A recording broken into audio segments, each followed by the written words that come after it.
Quando eu tinha uns 8, 9 anos de idade, a gente estava na casa da minha avó, passando a tarde lá, meus primos, meu irmão, e a gente encontrou um livro do meu tio, e no final de cada capítulo tinha um enigma, um racha-cuca lá, que envolvia lógica matemática.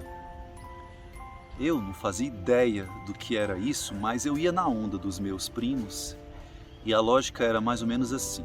Num pote existem 7 amebas. A cada minuto, as amebas dobram de quantidade. Se em 40 minutos o pote está cheio de amebas, em quantos minutos o pote estaria pela metade? Se quiser colocar depois na descrição do vídeo, vai ser bem legal eu saber quanto tempo você levou para descobrir isso, você adulto. Meu raciocínio realmente é muito lento, eu levei um tempão para descobrir a resposta.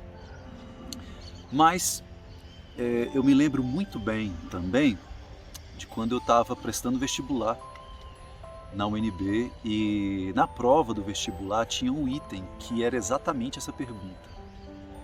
Eu achei muito legal porque quando eu era criança foi só uma brincadeira, foi só um momento ali de prazer com os meus primos, com a minha família, mas entrou uma informação na minha cabeça e ficou ali, né? Até eu entender demorou um tempão.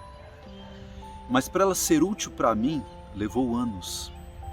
Davi, quando escreve o Salmo 16 e fala que Deus é a porção da herança dele, para ele, o mais importante que a família dele poderia deixar para ele como filho seria a presença de Deus, a palavra de Deus.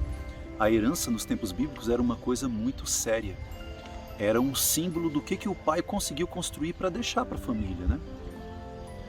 E para ele, o mais importante que o seu pai poderia ter deixado para ele seria o conhecimento da palavra.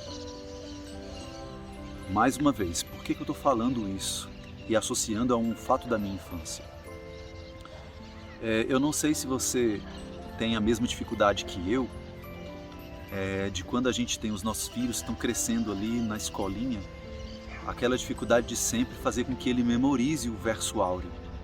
O Joãozinho, por exemplo, que tem 2 anos, ele está naquele versinho, né? Sejam obedientes aos pais. Uma frase simples. E aí eu fico pensando, qual é o efeito disso na vida dele? Eu até já falei um pouco sobre isso, né? Sobre a questão da gente insistir com alguma coisa que ele não está entendendo exatamente o que está acontecendo. Vou deixar depois para vocês darem uma olhada. Mas a abordagem que eu quero fazer hoje com vocês, para que a gente possa meditar, é no seguinte sentido. Nem sempre o efeito que nós esperamos que vai dar, que vai acontecer na vida deles, vai ser naquele momento da infância. Mas nós precisamos colocar essa base na infância deles. É mais ou menos como a engenharia trabalha, né? A gente tem que colocar um alicerce. Sem o alicerce, sem aquela base sólida, os outros elementos da construção não vão se sustentar.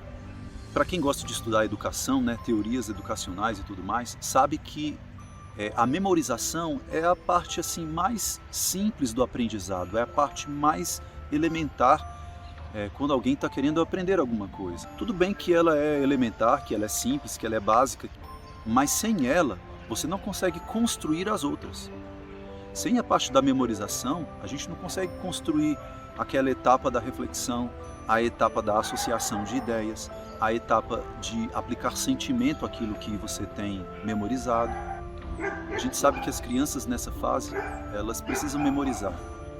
E é até legal a gente criar cenas e elementos e muitas coisas divertidas para o momento da memorização. E lá em casa, por exemplo, a gente tem tentado, ao longo do dia, ver de novo em que momento da rotina diária o versinho pode ser aplicado com a criança. Mas por que eu estou enfatizando o Joãozinho, que é o mais novo de 2 anos, do que o Pedrinho, que já tem 6 anos? Porque é nessa etapa que a gente percebe o valor de memorizar coisas e como isso pode ser uma grande herança para o futuro. Da mesma maneira que eu acabei memorizando um enigma que foi fruto de uma brincadeira de um livro que foi tirado de um estante na minha infância, e aquilo acabou se tornando um ponto a mais no meu vestibular que estava definindo um rumo para a minha vida. Os versinhos áureos que a gente faz com que os nossos filhos memorizem pode ser uma iluminação do Espírito Santo quando ele chegar na fase em que ele precisa dar significado àquele verso.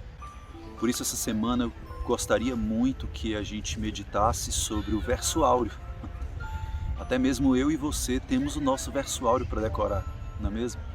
Você possa meditar nisso essa semana e que ela seja mais uma vez uma bênção na sua vida e na educação dos seus filhos. É o meu desejo. Que Deus te abençoe. Um abraço.